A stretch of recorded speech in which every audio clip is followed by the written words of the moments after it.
Hello and welcome to another Game Nexus Arcade video. Today we're going to be taking a look at, I don't know if you can read that on your screen, but this says Star Wars Racer Arcade. Now this game was released in 2000 on the Sega Hikaru Arcade hardware. I'm just going to show you through the test mode a little bit. Now there's not too many exciting things in here, but there's a couple. So if we go into, well, the input test will just test if the controller's working right.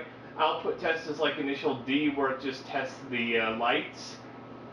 Game assignments, I found that I have to have the control panel set to standard, or it throws some sort of weird solenoid error. And then I have difficulty set to very easy, because otherwise I can't even finish the courses. And now the only interesting one here is features. Right now it just says disabled, but if you play the game a lot, you'll unlock 2 extra racers. So that's really all there is there. But let me just take the camera off the tripod and I'll quickly show you how everything's set up here. And of course, like usual, I'll zoom out. And just like in my previous video, I have the Raspberry Pi 3B board sitting on top of the PlayStation 4, and that's running OpenJVS. And then of course here's the Hikaru board, which I swapped out the ROM board from last video, Brave Firefighters, to Star Wars Racer Arcade, and now we can play that game. And the way that I have this set up is I actually had to create a custom map file for this game. So I'm using the PlayStation 4 controller because I figured the way that this game controls is it uses 2 like analog levers. So I figured the parallel thumbsticks of the PlayStation 4 controller would be ideal. And since it was like the controller that I actually had on hand, it worked really well. So all I have is a USB cable connected to it, and then I have it connected to a crazy long USB extension cable, and it's plugged into the Pi 3B. So the way it works is these are your levers. So forward, brake, turn, and then of course for stuff like selection on the screen, I use left and right, which, oh wow, actually it moves the thing on the screen here.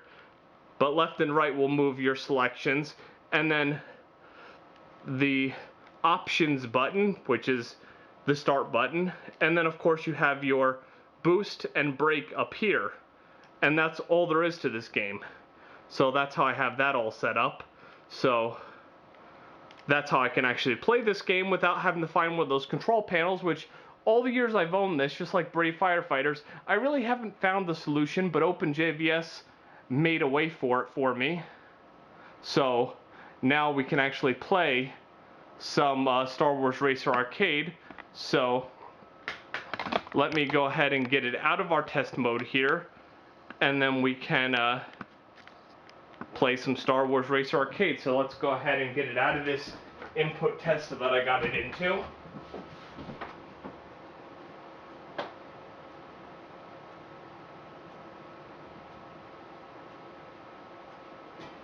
And we're going to go ahead and get out of this and play some Star Wars Racer Arcade. Okay, and then of course it shows the LucasArts logo. And there are 2 different versions of the Sega logo. You probably saw them both in the intros video that I had released. And what I'm going to be actually showing you in this gameplay is I'm going to actually play each of the 4 courses, but I will tell you right now, this game is actually pretty tough. It might not come over on the video too well, but it's not exactly the easiest game to play, and I tend to honestly not do so well, but I figured this is more to show you the game than to show like a skill showcase or something, because I'm sure there's enough people who have already done that. But as I was mentioning in the beginning there, the way that the game's controls work is you have the 2 sticks, and if you press them both forward, you end up, of course, going very fast forward. If you push one stick back and one stick forward, you'll turn to the direction of the back-facing stick. So that's how the basic controls work in this game. So, this game was released in the year 2000 in arcades, in both Europe and North America, and even in Japan. And as you saw in the beginning there, it was a fairly large cabinet that there was either a deluxe version, which was a really big version with the projection screen, or there was the two-player side-by-side, which, from what I saw, was more common than the deluxe version. But you technically could link two deluxe cabinets instead of having the two-player cabinet setup. But now this version of the game was actually developed by Sega Rosso, or better known previously as Sega AM5. Then they became Sega Rosso and made like the initial D games and everything. And the only thing I have to say is if you're used to arcade racing games, this game takes a lot to get used to because, you know, you're so used to driving with the steering wheel, but you're driving with two sticks, a brake, and a turbo button.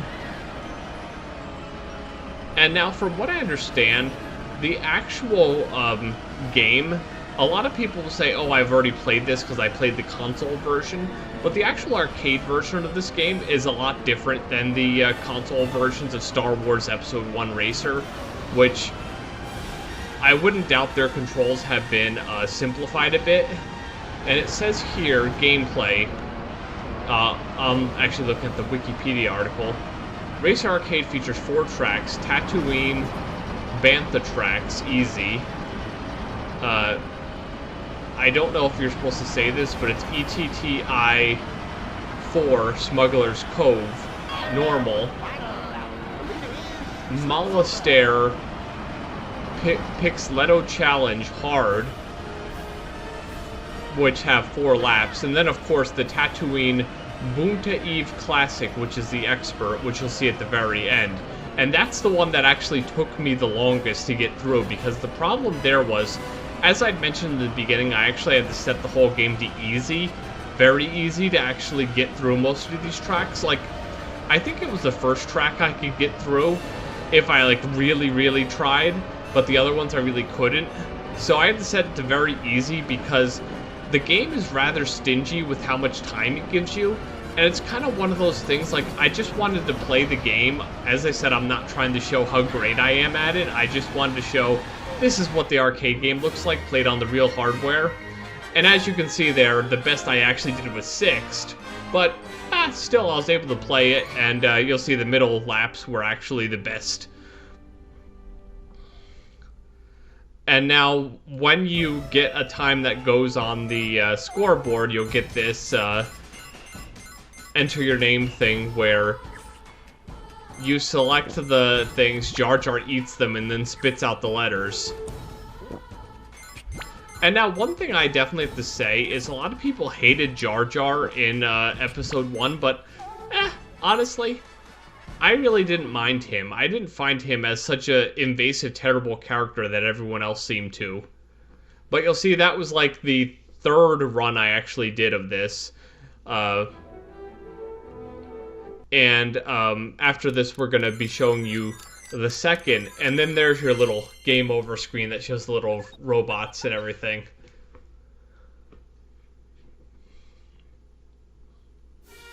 So now what we're going to do is show the 2nd track here. And I just figured for all the tracks I would select Anakin. And now what it was saying is there are 4 playable pilots: Anakin Skywalker, Ben Quadrineros, Gano, and Sabuba, who's that like rival guy from the game. The player controls the pod racer via 2 handheld throttle controls, similar to how pods were controlled in the film.